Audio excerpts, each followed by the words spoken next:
Okay, Wednesday का दिन और इंटरेस्टिंग है भारतीय बाजार। वो कल सुबह चर्चा हो रही थी, बता रहा था कि कंसोलिडेशन, उसके बाद फिर से अपनी नॉर्थवर्ड जर्नी रिज्यूम करने का, इस तरह का अब तक का बाजार का टेम्पलेट रहा है। वैसे ही टेम्पलेट फॉलो भी हो रहा है। कल भी वो कंसोलिडेशन, परसों के बिल्कुल सीमित दायरे की मूव्स के बाद कल भी कंसोलिडेशन था लार्जली दिन भर, और फाइनली जाते जाते वापस तेजी का रुख पकड़ा भारतीय बाजारों ने। आखिरी के आधे घंटे में बढ़िया अपटिक्स, ये जो नीचे लाल निशान में नजर आ रहा है निफ्टी, एक समय 40-50 पॉइंट नीचे था, वो 40-50 पॉइंट नीचे वाला निफ्टी फाइनली 70 पॉइंट से ज्यादा की मजबूती के साथ बंद होता हुआ नजर आया। तो बढ़िया घूमे, दमखम दिखाया, पर दिक्कत ये कि क्यूज उतने सपोर्टिव आज नहीं है। एसजीएक्स निफ्टी कह रहा है हम आधे % के दबाव के साथ कामकाज की शुरुआत करेंगे।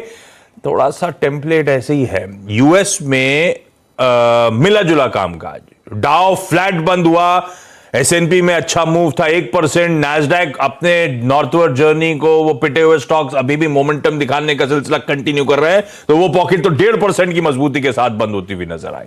पर मिले जुले, फिर मैंने क्यों कहा सब ग्रीन था, तो इंट्राडे चार्ट खोल के लेके आइएगा डाउ की।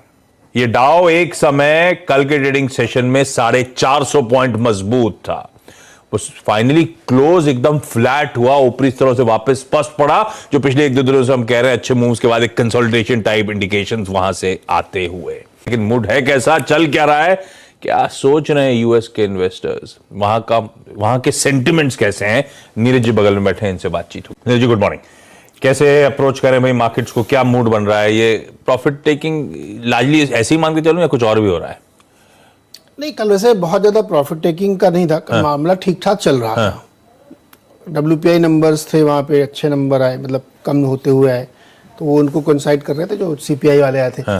सब कुछ ठीक ठाक चल रहा था, लेकिन रात में 2 मिसाइलें, आवारा मिसाइलें पहुँच गई पोलैंड, वहाँ 2 कैजुअलिटी हो गई। तो वो मिसाइल्स जो है रशिया की तरफ से आई थी, ऐसा कह रहे लोग। रशियन मेड थी तो पता है, हाँ, मतलब इसलिए मैंने कहा कि ऐसा कह रही थी, पता नहीं वो किसने फायर की थी, पता नहीं। लेकिन वो 2 मिसाइल गिरी, उसके बाद मार्केट में अचानक से भयानक उठापटक हुई, 1.5% एकदम से नीचे आ गया मार्केट।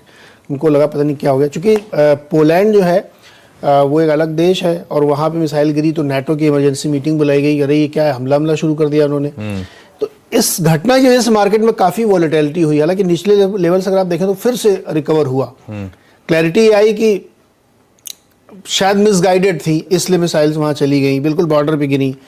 और फिर इतनी जल्दी मीटिंग्स हुई, फिर दोनों ने खंडन भी किया। रशिया तो मना ही कर रहा था, पेंटागन ने कहा कि ऐसा नहीं लगता कि रशिया ने किया होगा, लेकिन फिर भी हम असेस कर रहे हैं, जांच करेंगे, देखेंगे क्या है। नेटो की इमरजेंसी मीटिंग में तय हुआ कि अगर ये सही पाया गया तो फिर ये माना जाएगा कि ये हमला कर रहे हैं, फलाना ढिमकाना।